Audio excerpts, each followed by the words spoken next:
Welcome back to my YouTube channel. नमस्कार, मैं धरती ब्लग चले अपना सकलोके स्वागतम जानाइছোঁ। एकदम खाजी काठी देखिছেনে? खाली ইয়াৰিংছটো বদলাব আছে, এইটো বদলাই ল'ম আৰু যাওক। মই এঠাইলৈ যাবলৈ ওলাইছোঁ। সকলো কাম কৰা হ'ল ঘৰৰ। উঠিলোঁ মই 4:30তে উঠিলোঁ। আজি তেজপুৰৰ ৱেডাৰটো হ'ল টেকটেকীয়া ৰ'দ ৰাতিপুৱাৰ পৰা। একচুৱেলি ৰাতিপুৱা নহয়, ৰাতিৰ পৰা বৰষুণ দি আছিলে, কিন্তু ৰাতিপুৱাহে টেকটেকীয়া ৰ'দটো ওলালে। তাৰপিছত এতিয়া মই এঠাইলৈ যাবলৈ ওলাইছোঁ। মানে সেয়া কালি আমাৰ ঘৰত এভাগ সকাম আছে, মানে এভাগ বিষ্ণু পূজা পাতিবলগীয়া আছিলে। দেউতা ঢুকাওঁতে দুখ ধৰিছিল। কিবা কয় ন বামুণে, নক্ষত্ৰ দুখ আৰু কিবাকিবি দুখ ধৰে বুলি ক'লে। তেতিয়া পূজা পাঠ পতা নহ'লে, যিহেতুকে মই অকলশৰীয়া, পতা হোৱা নাছিল আৰু পইচাৰো অকণমান অসুবিধা হোৱা আছিলে। সেইকাৰণে পূজা পাঠ পাতি দিয়া হৈছে অহা কাইলৈ। যিহেতুকে মই ঘৰটো চেঞ্জ কৰি দিম, অন্য এটা ঘৰত যাম।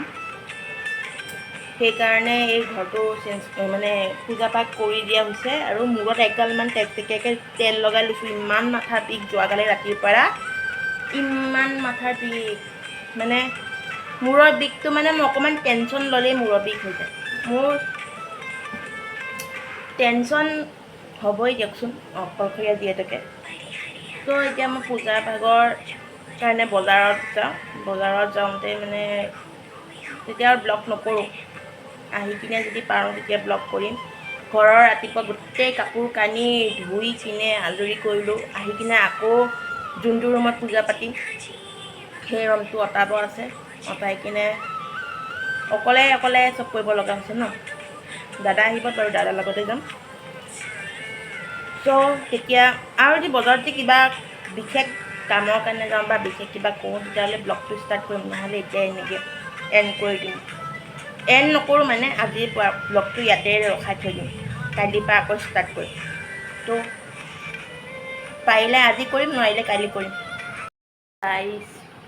জাষ্ট আহি পালোঁ বজাৰৰ পৰা।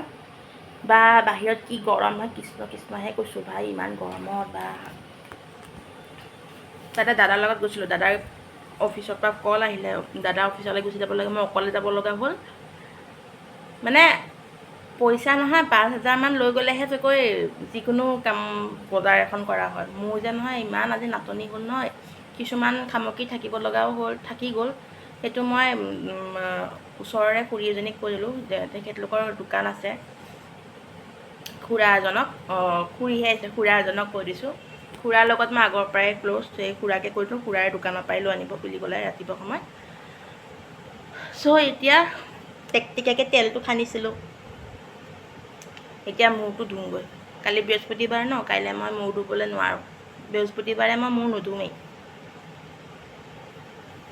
এটা কিবা বিশেষ কাৰণত ৰিজন আছে, সেইটো পাৰিলে সুধিব আপোনালোকে ৰিজনটো। সেইটো মই পিছত ক'ম ৰিজনটো।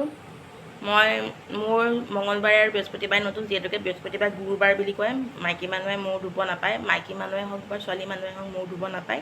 সেইকাৰণে নুধুওঁ মই মূৰটো। সৰুৰ পৰাই মা বা আইতাহঁতে কৈ আহিছে। সেইকাৰণে সমাজৰ নীতি নিয়ম মানি চলিব লাগে। সেইকাৰণে মূৰটো নুধুওঁ। এতিয়া ধুওঁগৈ, আজি বুধবাৰ, ৰ'দটো ওলাই আছে, ধুওঁগৈ, নহ'লে নুশুকাব। চ' মই ধুই কিনে আপোনালোকক লগ পাই আছোঁ। হেল্ল', জাষ্ট মই মূৰ চুৰ ধুই উঠিলোঁ। জবা ফুলো দিলোঁ অকণমান, জবা ফুল দিলোঁ, নিমপাত জবা ফুল দি দিলোঁ। বহুত উফি গৈছিলে, নিমপাত দিলে উফিটো সেয়া হয়। আৰু জবা ফুলৰ পাতটো দিলোঁ আৰু জবা ফুলো দিলোঁ। জবা ফুল সেয়া কি কয়, hello' guys, good morning. Just উঠিলোঁ, উঠি কিনে ফ্ৰেছ হ'লোঁ, গা চা ধুলোঁ। ধুই কিনে যিটো বিষ্ণু পূজা ভাগ আছে আমাৰ ঘৰত, তো পূজা ভাগৰ মানে আয়োজন কৰি আছোঁ। ফুল চুল আনিব কৈছোঁ খুৰাজন আহিব, খুৰাজনকে কৈছোঁ। পূজাৰীজনকো কৈছোঁ অকণমান ফুল আনিব। মই অকলে ক'ত ফুল বিচাৰি ফুৰিমগৈ।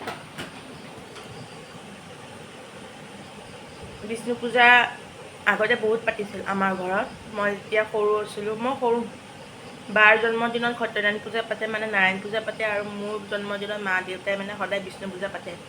আজি বিষ্ণু পূজা পাঠ পাতিব ওলাইছোঁ ন, মোৰ নিজৰে কিবা এটা আনন্দ লাগিছে। ইপিনে কুকাৰৰ চিটি মাৰিছে,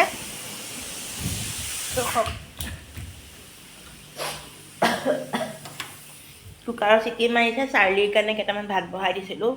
চাৰ্লি যিহেতুকে খাবই লাগিব ন, মই বাৰু নাখাওঁ, যিহেতুকে মই বৰণ দিব লাগিব। চাৰ্লিৰ কাৰণে কেইটামান ভাত বনাই দিছোঁ। চাৰ্লি শুই আছে বৰ্তমান। তাৰপিছত আলু দিয়া আৰু কি সিজোৱা ভাত খাই বহুত ভাল পায়, আলু পিটিকা ভাত। ত' বিষ্ণু পূজা ভাগৰ কথা কৈছোঁ, সৰুতে মোৰ জন্মদিনত মা দেউতাই মানে বহুত বিষ্ণু পূজা পাতিছিল। ত' আজি বিষ্ণু পূজা পাঠ পতাৰ কাৰণে মই আনন্দিত হৈছোঁ। মানে কি বুলি কয়, আকৌ পিছলৈও মই পাতিম, যেতিয়া মানে মোৰ আকৌ আগৰ নিচিনা হৈ যাম। মই মানে এবছৰ হৈ যোৱাৰ পিছত, আজিতো দেউতাৰ সকাম ভাগৰে পাতিব ওলাইছোঁ বিষ্ণু পূজা ভাগ। সেইকাৰণে আগতে মোৰ জন্মদিনত মা দেউতাই যজ্ঞও কৰে বিষ্ণু পূজাত। এবছৰ হোৱাৰ পিছত মোৰ জন্মদিনো হ'ব, তেতিয়াই মই আকৌ বিষ্ণু পূজা পাঠ পাতিম নেক্সট ইয়াৰ। আজি মই কৈ দিলোঁ আৰু ভগৱানৰ ওচৰত একো যদি অসুবিধা নহয়। তো আজি সকলোৰে মই ভগৱানৰ ওচৰত প্ৰাৰ্থনা কৰিম যে সকলোৰে মনৰ কামনা পূৰণ কৰে বিষ্ণু দেৱতাই। চ' এইখিনিকে ক'বলৈ আজি ব্লগটো উঠালোঁ। এতিয়া ব্লগটো মই এণ্ড কৰিয়ে দিম, আৰু পূজাৰ ক্লিপ এটা মই লগাই দিম, মাজতে হওক বা শেষতেই হওক পূজাৰ ক্লিপ এটা লগাই দিম আপোনালোকৰ ওচৰত। চ' আজিলৈ ইমানখিনিতে ব্লগটো সামৰণি কৰিলোঁ। ভাল লাগিলে বেয়া লাগিলে লাইক কমেণ্ট শ্বেয়াৰ কৰিব। আৰু যোনবিলাক যোনসকল মানে মোৰ ইউটিউবত নতুনকৈ ভিজিট কৰিছে তেওঁলোকলৈ মোৰ অশেষ ধন্যবাদ। তেওঁলোকে যেন মোৰ ইউটিউবটো ভিজিট কৰাৰ কাৰণে আৰু ছাবস্ক্ৰাইব বাটনটো টিপি কিনে লাইক কমেণ্ট শ্বেয়াৰ কৰি দিব, যাতে মই আহিব লগা ন'টিফিকেশ্যনবিলাক সকলোৱে পাই থাকে সময়মতে। চ' এইখিনি ক'বলগীয়া থৈছোঁ। Bye bye, Tata. সুস্থ থাকিব, সবল থাকিব।